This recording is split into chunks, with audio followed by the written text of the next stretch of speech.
Hey, what's up, bro? You trying to join 100 Thieves, or how's that work? Jesus. You know, I'm a free agent right now. Are you on LG?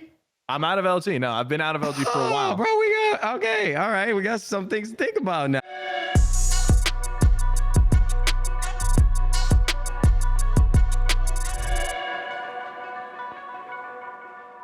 Ladies and gentlemen, welcome back to the CouRage and Nadeshot Show. Once again, we built a $1 million+ studio and have used it twice in our last 15 episodes due to the coronavirus, but we keep on trucking. You guys love the show, and we keep on bringing it to you. The beauty of this is that even our friends that don't live in Los Angeles can easily pop on in and spread their wonderful joy amongst all of our viewers. And today, that's no different. Today, we have a man that stands over 6 foot tall. He's got a loving family and 3 beautiful dogs. If I'm not mistaken, it's 3 Aussies. Yep. A fantastic home in Texas. More subs and views than I could ever imagine. And he's younger than me. So literally, he's living my dream. He's just better than me in every single way. It's the man himself, SypherPK, the trap god, the Fortnite YouTube video, everything Epic didn't tell you, 2 million views in 8 hours. Sypher, welcome to the show. Thank you for being here. Thank you guys so much for having me. I'm excited. I'm even more excited because I'm more curious about Fortnite right now and what's going on in your life. Just because, for anyone that doesn't know, Sypher has been wildly successful over the last few years. He's got over 3.5 million followers on Twitch, over 4 million subscribers on YouTube. And I would actually argue is probably one of the most popular, if not the most popular, Fortnite creator on YouTube right now. I mean, just continuing to churn out incredible content that the masses continue to watch day in and day out. I know there's a lot of people that have somewhat tailed off Fortnite or feel like they've gotten as much as they can out of it. But you're someone that continues to dominate the space. And how does that bear on your mental state? I just don't know if I could play a game, especially Fortnite, as long as you have and still be at the top the way that you are. It's been there's definitely been some struggles, especially the past couple months. We just had 2 of the longest seasons of Fortnite ever, with the most minimal updates. And these 2 seasons, like, we're talking October 2019 until now. So the past 8 months, 2 seasons only, like longest seasons ever compared to any previous season, barely any updates. And most of my content revolved around updates. So I was kind of forced to innovate, get creative, figure out what to do. But it was a challenge and we took it. And not a lot of people took that challenge because most people just went to other games that were providing like consistent content. But it paid off at the end. We've had like the biggest growth on YouTube ever, like in a very short period of time for the channel. So no, there's definitely some struggles, and there's definitely days where we kind of have to push the limits of content creation and get real creative. But it's been a fun challenge. It's been good. Yeah, dude, your stuff has been popping off now for it's like a switch flipped, and I'm sure you could attest to it too, where bro, you figured out what worked and you continue to go. I know Swap of my editor is friends with your editor, Jack, who also has the name. We share the same name, so we joked about that before.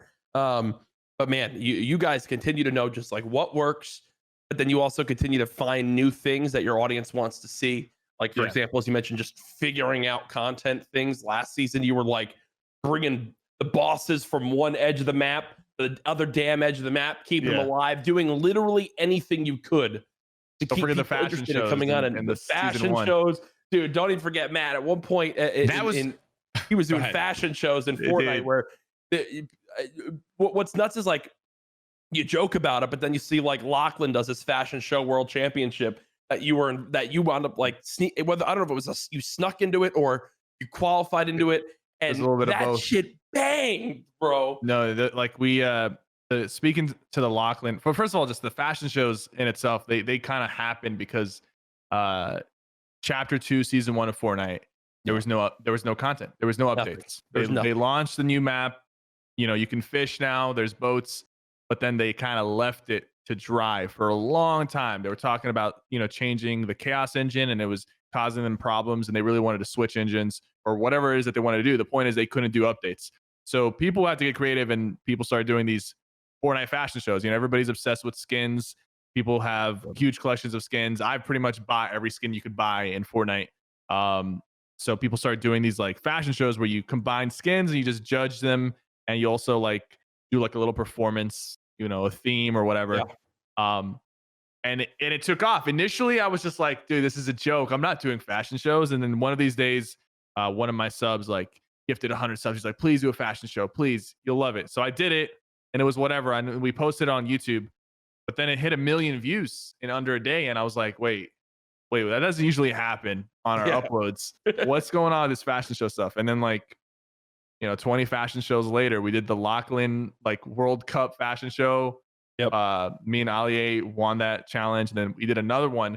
And then me just like entering like Lachlan's cups and uploading like video segments from those fashion shows. All those videos have like 4 million to 8 million views each. It's just insane. Like, this is not even Fortnite Battle Royale. It's just Fortnite fashion shows. So that's when it really hit us that like we can, even without like Epic updating the game, and even without like amazing like 20, 30 kill games, like we can try to make something from nothing and start getting creative with the Fortnite content. Yeah, I think that was actually where my next question was going to lead before Jack brought it up, because I think that's when I really started taking notice about Fortnite content, because, you know, there were Twitch streamers that had a lot of viewership but didn't really translate that well over to YouTube. And some people figured out a great little recipe. Jack, I think, was one of that, in my mind, was leading the forefront on being able to convert that audience. And in my mind, I thought that Fortnite content was in a little bit of a lull, and then these fashion shows started popping up. And me and Jack were talking about your channel, and you brought up earlier 1 million views in 24 hours. I don't think anyone can comprehend how fucking insane that is. So what a creative way to really innovate and try to make something out of nothing, like you mentioned. You had go ahead. No, I'll add on to whatever you were just about to say. No, what I was going to say is that you had 75,000 subscribers on YouTube in 2017 before, you know, Fortnite started blowing up. And I know that, you know, SypherPK comes from RuneScape and Player Kill, and you wanted to be a YouTuber for so long. And I think for me, I'm more curious how it felt when videos started really popping off and streams started popping off, and realizing this dream that I had is now become a realization. Was there a moment when you woke up in bed, you're like, holy shit, this is actually happening?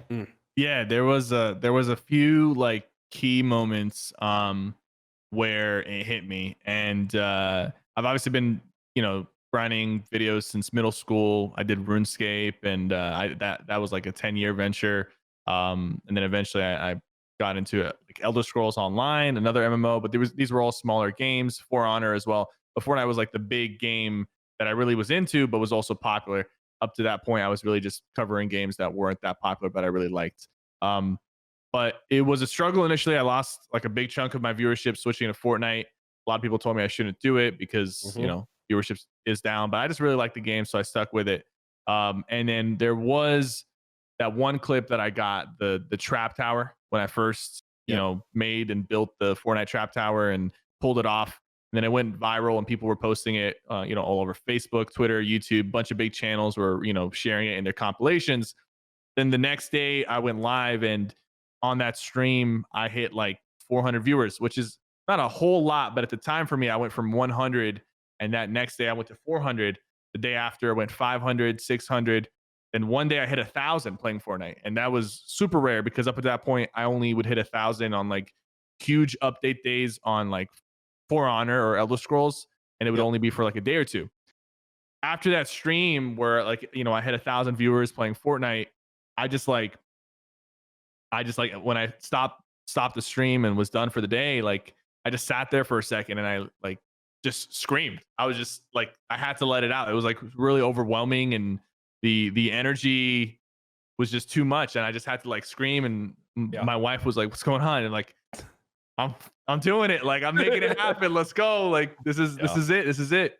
And this is when I was like, this was a few months after I transitioned from like, I used to just stream like at noon. Like whenever I was up, I would stream.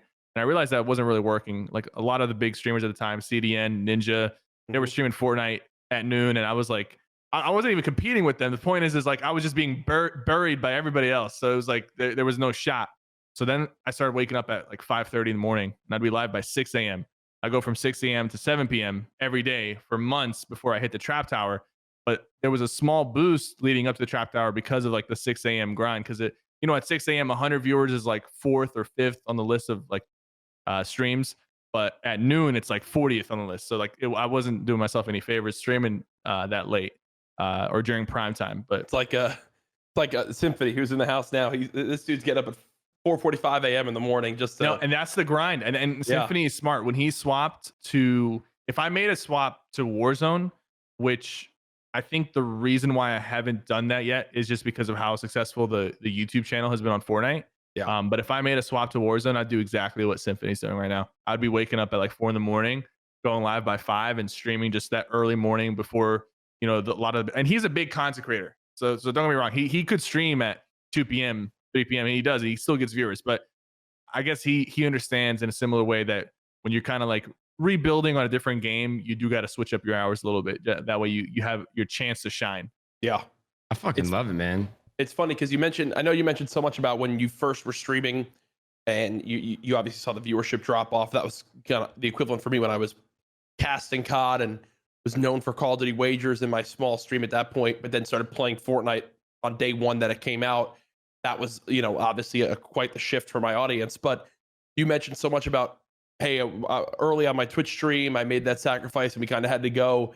And I think a lot of where I first saw recognition for you was on Twitch, but now your YouTube channel, as someone who knows the difference between Twitch and YouTube very well now with the experiences I've had, I would put your audience on YouTube, not just like 2 to 3 times. Like you might only have, let's say 500,000 more subs on YouTube than you do followers on Twitch, but I'll put your audience at 10 plus times for what you have on YouTube versus Twitch. Like, do you consider yourself a YouTuber, then a Twitch, first, then a Twitch streamer at this point in your career?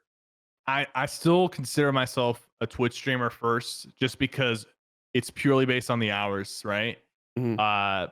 We, initially when we were doing the Fortnite YouTube videos, it was all just like, best game of the day. We posted on YouTube. Maybe I talk about a certain topic. There was no like structure. In the past 6 months, we've, focused on actually like structuring our videos and planning things out. And we got a YouTube, manager involved, editor involved. So like there's a lot more flow and structure now, a lot more planning that goes into it. But I still sink like 200 hours plus a month into streaming compared to like, Jesus Christ, honestly, man. 30 hours I spend on YouTube, just like, because it takes me like about an hour to record a specific video idea. So even though you're right, the YouTube right now, both from like a reach perspective and financially speaking, is just destroying the Twitch. Like it's 1 to 6, 1 to 7 on both reach and financials. But the hours spent is still mainly spent on Twitch. I love streaming more than uploading videos. I love the live interaction. So I consider myself a streamer still, but because of the YouTube success, I've recently been shifting a lot of my focus onto YouTube and planning for YouTube videos more. You're a workhorse, man. I absolutely love it. And I have a ton more questions for you here, but actually, it's very exciting when we get to do these, because we have some incredible sponsors that take care of 100 Thieves, and we got to make sure that you guys know about it. So as you guys know, this show is brought to you by Cash App. If you don't use Cash App, then fuck you. If you aren't following Cash App on Twitch, you're missing out on a ton of opportunities to get free cash. Cash App hosts free cash giveaways all the time on their Twitch channel, so be sure to stay up to date when they go live to see great content around gaming and free cash. You may even see some of your favorite 100 Thieves creators up there. Twitch.tv/Cash App is where it's at. Finally, as always, we are stoked to be working with Cash App to support the Gamers Outreach Foundation. Now, when you sign up for Cash App and use the promo code THIEVES, that's Thieves, THIEVES, nice. Thieves. Not only will you receive $10, but Cash App will also donate $10 to Gamers Outreach, which is an organization that provides video games to kids dealing with long-term treatments in hospitals. So remember to use that promo code when you download Cash App from the App Store or Google Play Store today. And not only, actually, Jack, you can take this one. Oh, well, Matt was going to say, not only do we have Cash App that we love working with, but Chipotle is the other one. My fat ass loves to eat Chipotle. I also know that it's helped me lose weight because then I dialed back on some of the cheese. I got a little bit less rice and focused more on the protein side. But listen, Chipotle is not only here for food nowadays in our lives. Chipotle recognizes that there's some skill out there in the gaming world. So they have the Chipotle Challenger Series. You've probably seen it go on already. We've played in some of them before. But the finals is coming up Thursday, July 16th. You can register for the third and fourth qualifiers taking place on July 11th and 12th. You'll get a chance to play in the finale against both me and Nadeshot. It'll be streamed at twitch.tv/Chipotle. Winner takes home 25 grand and free Chipotle for a year. I'm playing with Dylan Francis, so not only are we going to whoop that ass, but we're going to have a lot of fun doing it. And then we're probably going to make a song on the side. You've got no shot of beating me in Warzone, Jack. I'm so excited. I'm so excited to play against my boys and support our amazing partner Chipotle. So go down the Chipotle app and try the Nadeshot bowl for yourself. My bowl that I actually order is on the app. You can download it, order it yourself. We'll see you on July 16th. We absolutely love it. Sypher. Wow. I saw you on a YouTube ad for the Chipotle Channel series. CouRage. Me or Jack? Let's go. I remember shooting that. That's doing lit. it. Did you shoot one too, Nate? That is TBD. I can't talk about it. Okay. But yes, we did. I mean, I'm sure I could talk about it. I saw one on one of my videos. Hey, bro, wait, that's a little bit of self promo right there. I don't know. It is. Oh, damn. Holy hell. Sypher, let me ask you this, man. You obviously so relevant in Twitch, and we talked about how you still consider yourself to be a Twitch streamer. How fucking crazy is it that we still have no idea what happened to DrDisrespect? Dude, it's not just crazy, it's unprecedented. Mm-hmm. There's in the gaming world, secrets are just not kept, and there's leaks all over the place. Like, no game can update without people already knowing what the updates are. No deals happen without people knowing the numbers and details. Like, it's I've never seen anything like this. No one knows. Like, it hasn't been leaked. It just doesn't happen. It just doesn't happen. So, dude, whatever it is, it's fucking insane. Do you have any It's guesses? gotta be insane. My guess is it's some boring legal stuff, but Yeah. hopefully it's a little bit more interesting than that. I mean, just for the sake of everyone like sitting and waiting. Dude, it's been what's crazy for me to think about is how much it was talked about then. And I know I've seen like Pokey tweet out like, for real, what's happened with the doc and everything like that. But it's like already been like 10 days. Yeah, when's the last the last time Doc took a break this long or was gone this long was, I mean, honestly, the last time he got banned for the whole camera in the bathroom incident. Or so something's going on right now. And you know, I love watching Doc, so hopefully he's able to come back and it's not, you know, that level of serious. It's something hopefully that can be figured out and sorted. But dude, it is you hit the nail on the head, Syph. It's like, bro, what on earth is going on? I can genuinely say I have no clue what is happening. And I like to think I've got the people in my life and the connections here and there. Like if there's a bit of information I want to begin to figure out, I can ask those people and get told it. No idea. Literally no clue. So I guess I'm just along for the ride now with everybody else of waiting to hear what the hell happened. And what's even, I mean, let's go ahead. What I was going to say, what's even wilder is that the biggest news I would say of that week was Shroud and Ninja and Mixer getting shut down. And that was completely eclipsed by DrDisrespect's news. So I don't even know if we've talked a lot about Shroud and Ninja, especially on the CouRage and Nadeshot Show, but you just don't see many people talking about it online. It's not as important when both of these guys used to stream every single day of their lives. And now they're probably negotiating with multiple companies and have an opportunity to double dip and get another bag. Sypher, I'm curious what you would do in their position. If you were in Ninja's shoes and just walked away with $30 million, supposedly, allegedly, whatever. Yeah. What do you think your next steps would be? So Ninja took a big viewership hit when he went to Mixer. That's obvious. Like everyone expected that. No one's gonna retain all their viewers switching platforms, especially to a very small platform like Mixer. So he took that leap of faith to, you know, secure the bag or whatever you want to say and secure his future, but also potentially set himself up to expand his brand with this new cash flow from Mixer and potential, you know, connections.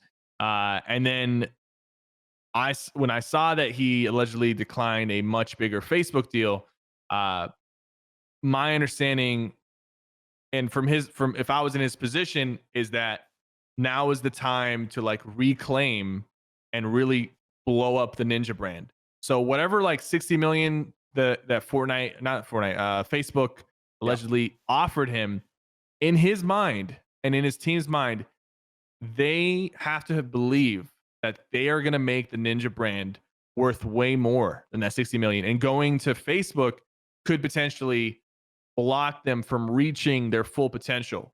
And that's it. Like for me personally, I'm in a position right now where, you know, these discussions could be happening. Can't really say much on that, but intel. Yeah. So I'm kind of like, I'm not Ninja level, but you know, there's discussions being had with different streaming platforms and whatnot. And in my mind, at the end of the day, you know, you could take a huge bag from any of these platforms, but potentially kill off your brand or restrict your brand from growing. But if you really believe that your brand is valued more than what they're offering, you can take that deal and then with that new, you know, influx of cash, try to blow back up and you know, expand Ninja as a brand beyond whatever Facebook is offering or Mixer offered. Yeah. It's crazy to think about. Like when that number got reported, I was like, holy shit. I mean, wow. I think, you know, as you mentioned, because I went through this whole thing and switched platforms and I had the chance to go to Mixer, but I put a lot of value in I thought there was so much more growth potential on a platform like YouTube. And again, now you've experienced firsthand how big the audience is. I was the 23rd or 22nd most followed Twitch account in the world when I had left Twitch, and with the same amount of followers on YouTube, I was like 7,200th.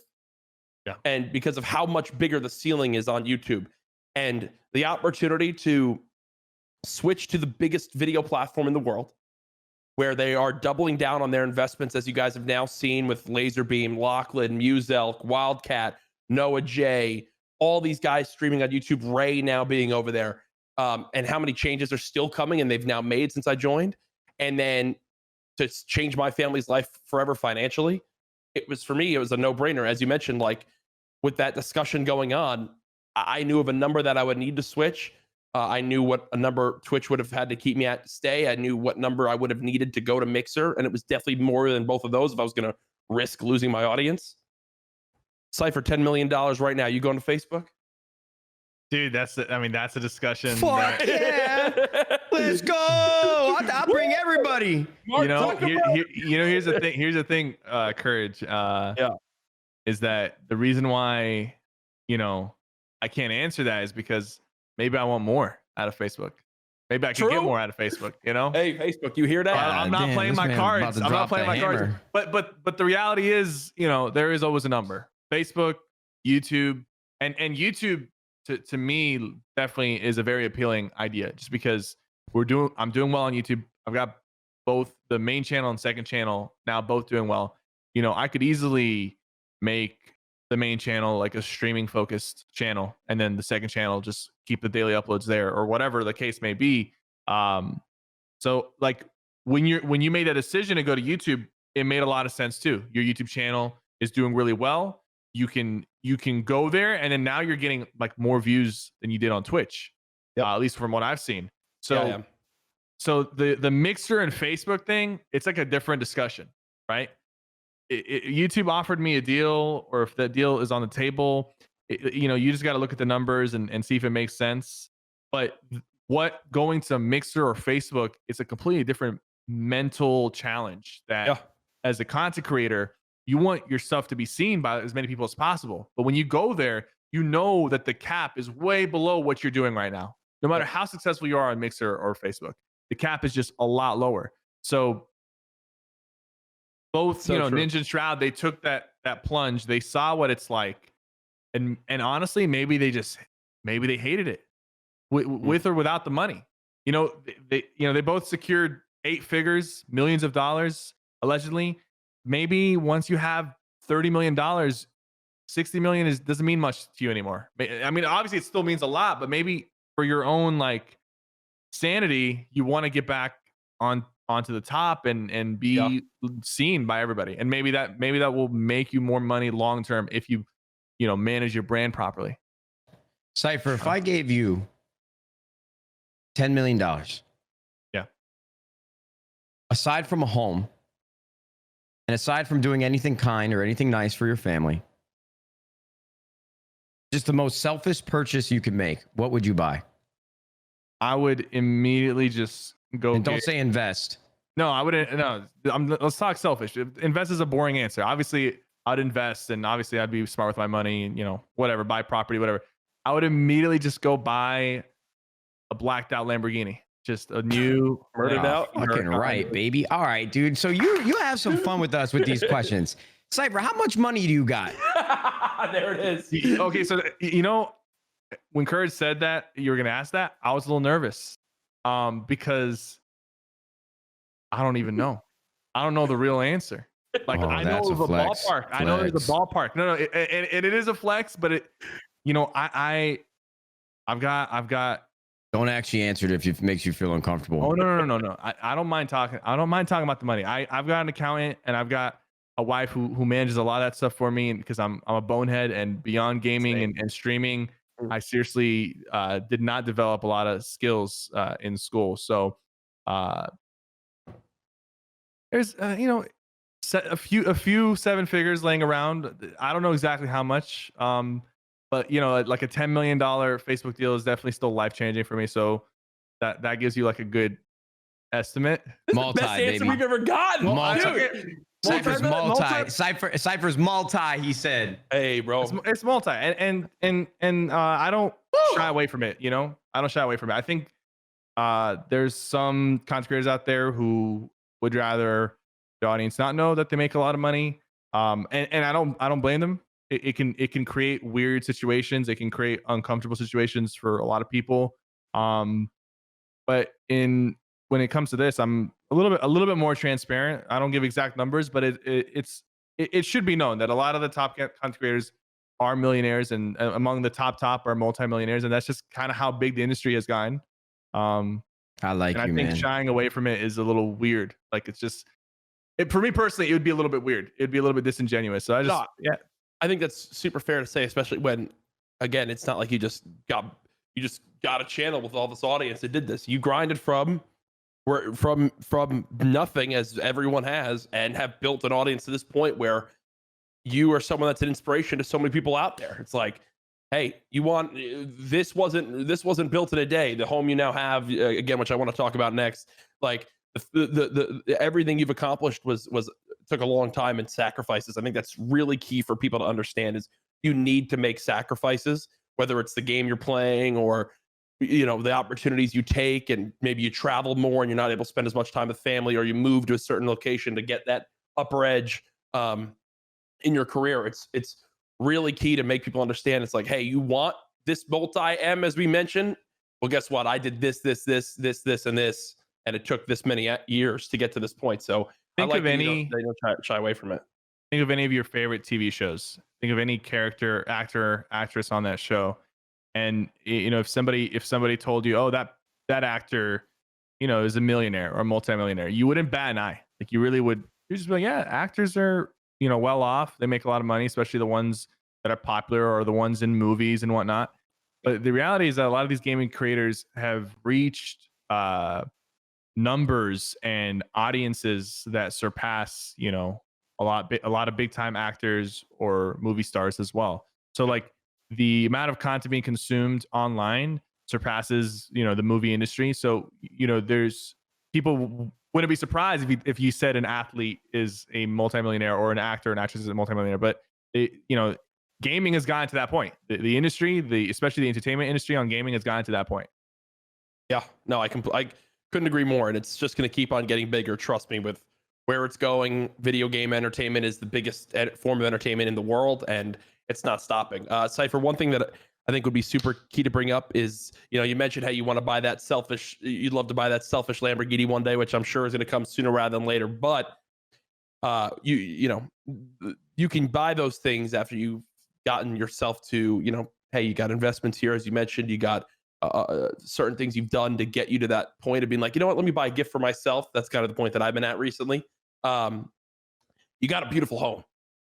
Talk to me a little bit about what it's been like as a homeowner, as you've built your dream home already at such a young age. I'm sure, you know, what has that experience been like? Because that's one thing that I want to do in the next 5 years, and to see you already accomplish that is awesome. It was obviously the biggest purchase I've ever made, and it was 100% worth the wait and struggle. I just want to say that for anybody who's thinking about buying a home, it is a lot of stress. I'm very fortunate to have a smart, beautiful wife who took care of a lot of the process and the paperwork and design choices, because I couldn't put myself through that, especially during the grind that we were going through. All the houses being built, and there were so many setbacks and whatnot. But at the end of the day, with all the setbacks, all the delays, all like the mistakes, because when you buy a home, like let's say, you know, you have a perfect image of what the home's supposed to look like. You know, they have the blueprint down. Just know you're not going to get 100%. The goal is to get above 90%. But if you just let them build it without checking in on them, you're going to get it at like 75, 80%. They don't know. I don't know if it's just like here in Texas, but they just don't build the house the way they say they're supposed to build it. And if you want it the way you paid for it, you got to show up every other day and point out any mistakes that they make. So it was a stressful process. But dude, it was worth it. You know, I got the stream room that I needed. I got the bedroom that I needed. Everything is like, it's a perfect home.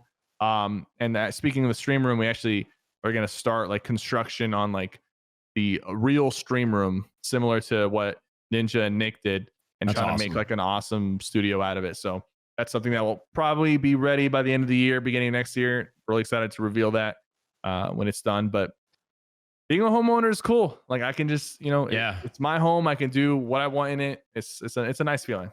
I understand what you mean, though. It's a lot of responsibility because once it's your home, you know, not aside from the building process, like you mentioned, and having to make sure that the construction and everything goes planned and smoothly, there's a lot of responsibilities around a home. And when something breaks, you got to fix it. And that's something that kind of scares me, because I know my dad's a carpenter. He built the house that I grew up in.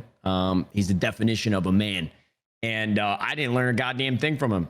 I mean, I think YouTube actually be a great resource when I finally do own a home for how to fix things and how to change things. And I have a lot of respect for you, someone who's so young and so successful, to invest in a property that you guys love. I think that's fantastic. I truly do. My next question is something that I ask quite a bit.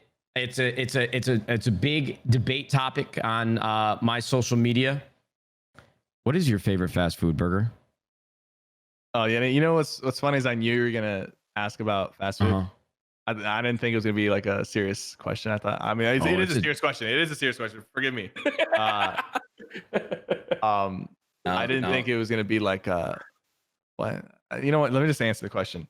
Answer this correctly. I'm from Texas. People think it's Whataburger. Whataburger is not good. Like it's just it's overrated. And honestly, bro, most fast food places that are just regional, like In-N-Out or Whataburger, a lot of the times the locals will overhype it just because they've got something that other people don't, and that's fine. I'm gonna say I like In-N-Out more than Whataburger, and we have that here in Texas now, so that's cool. But favorite fast food burger? Oh, it's not In-N-Out? I know yours. I mean, you got the image. In-N-Out's up there. I just had In-N-Out last night. Okay. I just had In-N-Out last night. So just say it.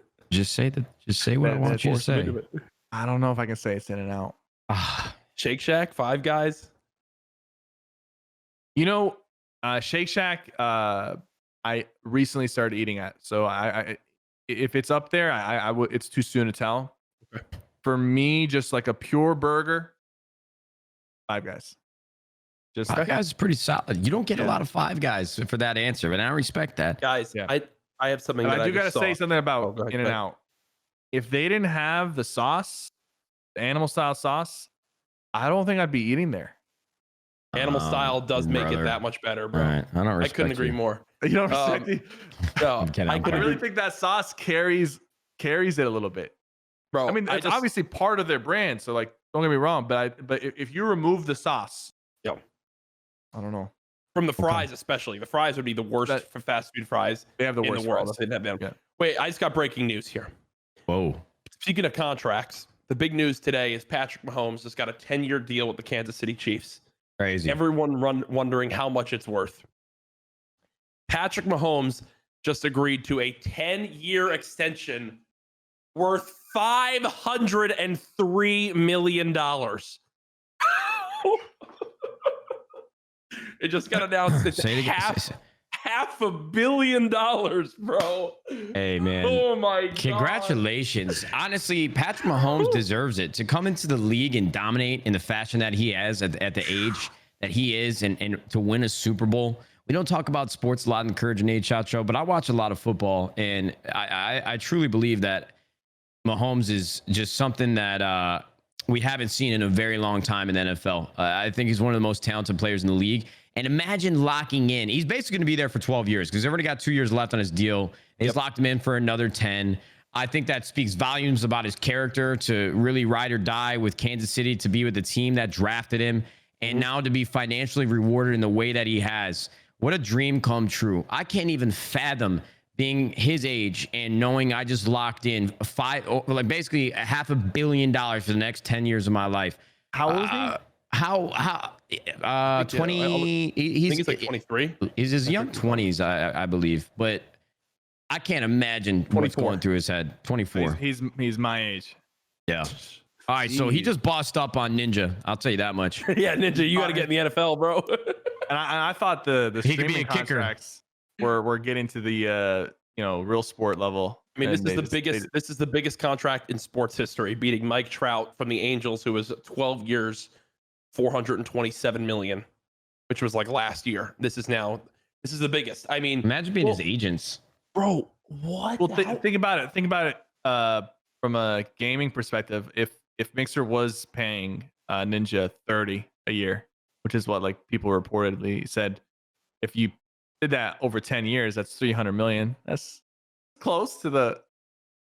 It's different to lock down the 10-year deal. It's different. I think the other thing too is to remember, just like, bro, if you took Microsoft, which is obviously who owned Mixer, or Amazon, who owns Twitch, or Google, who owns YouTube, I mean, they're worth more than the entire NFL combined times a very large number in regards to what their market value is. It's pretty crazy when you remember that, like, the streamer wars of last year was between 3 of the biggest companies in the world, and now if you throw Facebook in there, right there too.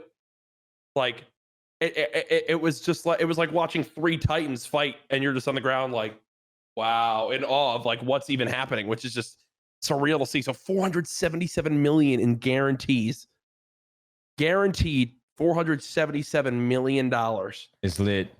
When you secure a bag like that, you can really just sit down and focus on being the best. Yeah, that's part of it, and being the best person you can. And another crazy thing that got announced recently was Sypher. I don't know how much you follow the CDL, the Call of Duty League, but they've shifted completely online due to Corona. Yeah, their big event of the year, the Call of Duty League Championships, CDL champs. It's like the mecca of all, as you can imagine. It's the Super Bowl for COD. It just got announced it's going to be online, and it seems like some of the players are really upset. It's like some of them are understanding. It really comes down to, I think, their mental capacity to understand the situation the world is in.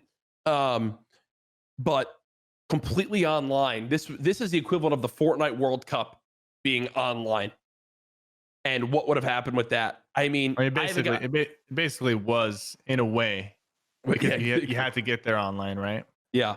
Do you think that the thing that people are talking about, right, is that even now is that an asterisk champs because of online? Like, if the World Cup was online and next thing you know you've got 0 ping people winning, does that put an asterisk over the fact that they won online versus winning at the Arthur Ashe Stadium for like Booga when he won that? It 100% does. Wow. Without a doubt. I don't think, if it's online, I don't know a lot about COD, but if it's completely online, I don't think the best team is necessarily going to win. I think there's too much variables involved with the online play that you just don't see in lanes. I can just speak to like Fortnite and the fact that 99% of the players who qualified were under 10 ping.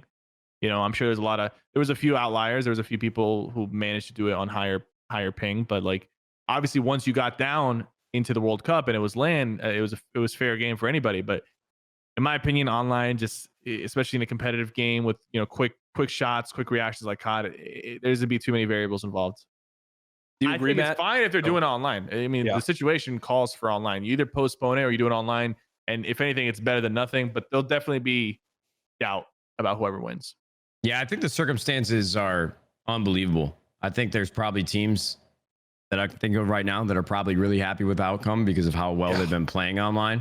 But I think obviously everyone's going to need to get in gear and take this serious. I mean, this is a life-changing amount of money, and I don't know how much connection will be a factor if everybody, decides to congregate in the same state or the same area. But who knows how much discussion the team owners are actually having about where they're going to place these players. But you got to be in a house, obviously. Yep. I think the players specifically will always have an asterisk next to this event. When you talk about Karma, who's won 3 rings, you talk about Cap, who's won 2 world championships, and Clayster. I mean, if those guys don't win or they see the guys that did win, they're just going to be this level of respect that isn't there because you didn't do it on stage in front of thousands of people.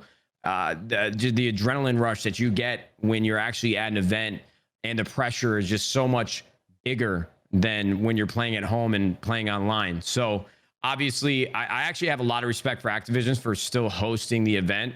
I mean, they put themselves in this position by franchising this year. You had to have a world championship. And I think it is pretty responsible for them to say, look, we don't want to put staff members at risk. We don't want to put players at risk. And COVID, extenuating circumstances. This is just an issue that the U.S. and the rest of the world is going to be dealing with for months and months and months and probably years until a vaccine is readily available and safe to distribute to the masses. Yep. And it was actually something I wanted to bring up earlier, too. It's a great transition. I was reading a bunch of different articles in the last few days about COVID. It took a back seat because of all of the social injustice that was happening around the United States, and Black Lives Matter. And it was, we had to shout from the rooftops and different priorities about what we should be discussing on social media. But I think COVID now is really back in the driver's seat with how detrimental this actually is to social culture and everyday life, because I've seen people estimating that we will be in some sort of lockdown or stay-at-home order or restrictions on our ability to go out to restaurants and shops and do all the things that we normally have come to live and be an everyday part of our life until like March 2021. I mean, people are guessing like mid next year that we will have a vaccine, maybe even longer. And you've seen the videos of people going out and not properly quarantining and partying because nobody wants to sit around and wait anymore. It's unbelievable. It's unprecedented. This is the most ridiculous time of life or time of period in our lives that we're going to have for a long time. Yep. It's only going to get worse. There's only so much people are willing to wait and give up on their way of life. Yeah. Dude, that's scary. Like I'm holding on. I haven't really been to restaurants or anything like that, but thinking about waiting until March, I'm kind of going nuts because like my escape isn't gaming. It used to be gaming until it became a job. I still love it, but for me, going to like my favorite diner theater and having a burger and a soda and watching a movie was my escape. Going to the getting a massage, couples retreat with the wifey. Shop, whatever it is, like that was my escape, and that's gone. So I've it's been obviously being a content creator, I always have to like say this, being a content creator, being able to work from home, it's a blessing, and I understand in other people's situation it could be worse. So I'm not saying this to complain, because I hate when people start saying, oh dude, why are you complaining? You're the best job in the world. I think that's so stupid, man. You're allowed to have an opinion, just because you've found your a way of life that has been better for you, you've found success, doesn't mean the same thing that bothers other people can't bother you. That's stupid. Yeah. Don't ever apologize for that, man. But I respect the fact that you say that. Sypher, how do I bribe you into sending me your camera, your lens? What are you using right now? You look so fucking crisp in the depth of field. Yeah, so I mean, if you just type in / webcam in my Twitch chat, it'll link everything. Oh, I'll bet. I'm gonna go do that right now, man. I'm over here like eating fucking. It's the lens. Ridiculous. It's the lens that does it. I know. You got like a what? You got like a 1.4 over there? 1.4. Yeah, it's a Sigma 30 millimeter 1.4 lens. It's a little bit of a hard lens to work with because it's very zoomed in. But there's also a 16 millimeter, which is a lot more zoomed out. But you can't adjust the zoom. You got to position the camera far enough away from your desk, like 60 inches, to really just to capture your face. And that's what you're doing right now? Yeah. So I got my desk off of the wall, and I've got a mount behind the desk, and it's pretty far away. Oh, you look beautiful. I just wanted to say Thank you very much.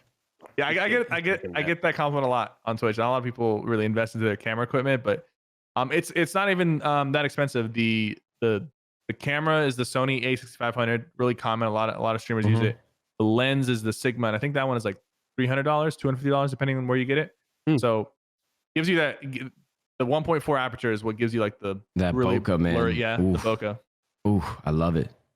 That's fire. Yeah, Matt's there's one thing Matt loves is cameras. Another thing Matt loves is dogs.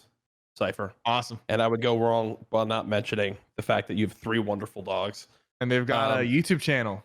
Yeah, you now have you're going the full T Martin route, which I respect, which is diving into the dog YouTube channel. He's got Coop, who's and Coda, and you know their stuff has been so great. So, what inspired you guys to want to do this? Was this something that you and the wifey talked about? Was this you saying that? Was this her being like, I want to vlog the dogs? Because it's something that now, what's great, which I love, is, for example, I went to Tokyo, made 2 vlogs from that, and even the people on the trip that may not have been usually in front of the camera, because I went with all people who don't do YouTube or anything like that. They now have all texted me individually without even talking to each other. It's been like, man, I'm really grateful you vlogged this trip, because now I can go back and smile, think of the memories. This is now something that you'll be able to look back on and, you know, think back to these great moments and these videos you have of this time in your life. You know, what made you start this? Money. No, okay. No, so we love our dogs. We have 3 Australian Shepherds. We made an Instagram account for them a while back, and that Instagram page is almost at 50,000 followers, and people really love the dogs. They're a big part of the stream. They're part of the emotes as well on the stream, and every now and then one of them will walk by, and I'll put them in my lap and show them to the stream. So the dogs were a big part of the stream. People loved them. People knew them by name as well. And their Instagram page was doing well. So we wanted to just start uploading some videos. But no, like a real part of it is that we saw that there was a market for dog videos on YouTube, and there were some really successful channels that were pulling in millions of views on videos. And we said, hey, like, we've got 3 adorable dogs. We've got time. We understand the YouTube space. You know, one thing that really pushed us to just launch the channel immediately was I shouted out. I have 2 younger brothers who make content, Auto PK and Junior PK. So Auto, I shouted him out. He did a video on Fortnite where he got 30 kills or 33 kills in arena, right? Yep. Arena champs. And at the time, like, no one has gotten that many kills. So I reacted to his video for a content idea, and I gave him a shout out. And he went from 1,000 subscribers to 100,000 in a few days. And when I saw that, I was like, hold up. We actually have this potential to boost the channel to 100K just by saying go subscribe. We got to start the dog channel next week. So we were always thinking about starting a dog channel, but once we saw that people are willing to subscribe to a channel, if we ask them to, we said, okay, we got to start. And we started the dog channel. They're at 150K right now. We've been uploading for a little over a month. I think we've done 4 or 5 videos, and it's going well. The people are loving it, and it's reaching to people who don't really know about Fortnite. There's a lot of comments on those videos. There's a couple of videos that I'm in, and there's a few that I'm not in. But in the ones that I'm in, there's a lot of comments that say, that guy looks like SypherPK. So they're not even, they're just finding the video somehow, and they don't even know it's me. That's kind of cool, to be honest with you. Yeah. The fact that they're discovering it without knowing you are part of it. I mean, you're building like a separate community. We're trying to get them like their own, you know, sponsors and their own like gig going. So yeah, it's just like, we'll see how far it goes, but it's been a fun project to work on. It's a passion thing for us. We love our dogs, and the videos are really, really funny to make. So I love it, man. I have a question for you about something back on Fortnite. Someone we're gonna have on the show soon. I'm just saying this even though we haven't set it up yet, but it is Ninja. Surprised we haven't had Tyler on here yet. At your peak and Ninja's peak, who was genuinely the better Fortnite player? Because I think that both you guys are real good in your certain ways. Yeah. I think you're both far better than I ever was at my peak. Who is better though? You or Ninja? So I'll give you a real answer, right? Okay. And I'll give you a different answer from like a other perspective. At Ninja's peak, compared to all the players at the time, he reached a much higher level if you put him on a list of the top players. Mm-hmm. But at my peak, mechanically speaking, being able to edit, build, competitively speaking, aiming wise, I reached a higher skill caliber than Ninja. And it's just because I put a lot more time into kind of just, Ninja didn't really spend a lot of time in creative, and neither did I, but I put, enough time to surpass a lot of the content creators, mechanically speaking. Yeah. So at my peak, I was a better Fortnite player. But at his crazy, peak, whoa, oh my god! I can't wait for this thumbnail peak, title. He was higher up than me compared to because now, like, even though right now I'm probably a better Fortnite player. He doesn't play Fortnite that much, but there's thousands of kids that are way better than me because that's all they do. They just spend. So, but at the time back then, there wasn't a bunch of kids grinding creative. Creative didn't even exist. Ninja was one of the best players in the world. And I don't think I got to like that top 5, top 10 that he got to at his peak. So that's a fair answer, I feel like. Yeah, no, I felt like that was a very responsible answer. Like that. Who was better at our peak, me or Tim? Sorry. You were definitely better. You got real sweaty at one point, especially close to the World Cup qualifiers. Fuck you! Trash can! Sorry. And we just found out that I'm better than Tim with the Car 98. Which was proved earlier today in a kill race. A little bit early. Yeah, I thought the podcast was at 2, so I thought I was going to be late, and I had everyone go and tweet you to tell you I'm sorry that I'm going to be late. So if your mentions are, your mentions should be spammed just a little bit by a couple guys. By at least 3. So at the beginning, before we started the podcast, you said that you've been playing a bunch of Hyperscape, and me and Jack haven't played it yet, or at least I know I haven't. Maybe that's changed for Jack. I haven't played yet. No. After watching the game, I was more scared than anything to even try to play it because of how fast paced it actually is. And I made a joke like, man, you need to be cracked out of your mind to be playing this game, and the pace of it really truly is intimidating to me. How are you enjoying your time? I never played a game that fast paced, and I really, really loved it. So I think it's a very welcoming game, even though it looks intimidating when you watch it. It's actually very easy to get into. They set it up in a way where people will, within 2 games, you'll really just understand how the entire game works. And then after that, it just comes down to movement, positioning, and aim. And aim is a big part of the game. But here's the thing that I really like about the game is that it's nonstop action from beginning to end. I thought Warzone had, nonstop action from beginning to end, but Hyperscape managed to actually literally have nonstop action from the beginning of the match to the very end. It's more action packed than Warzone, which is extremely like hard to pull off because Fortnite is resident sleeper right now in terms of like the amount of action in a single match. You might run into 10 people. There's a lot of downtime. Warzone, you land as soon as you jump out of the plane. You can shoot people with your pistol. There's a lot of action, but this game, the pacing is insane, and I love it, and it's extremely addicting. And I think both of you are gonna like it like a lot. Okay. Wow, that's a pretty bold statement. Maybe I gotta give it a try. I'm not sponsored to say that. Just gotta clarify. I'm not sponsored to say that.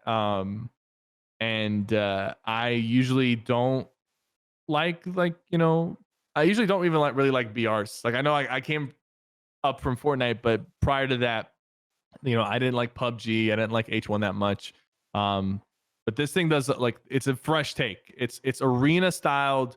It's an arena shooter BR, which doesn't exist out there right now.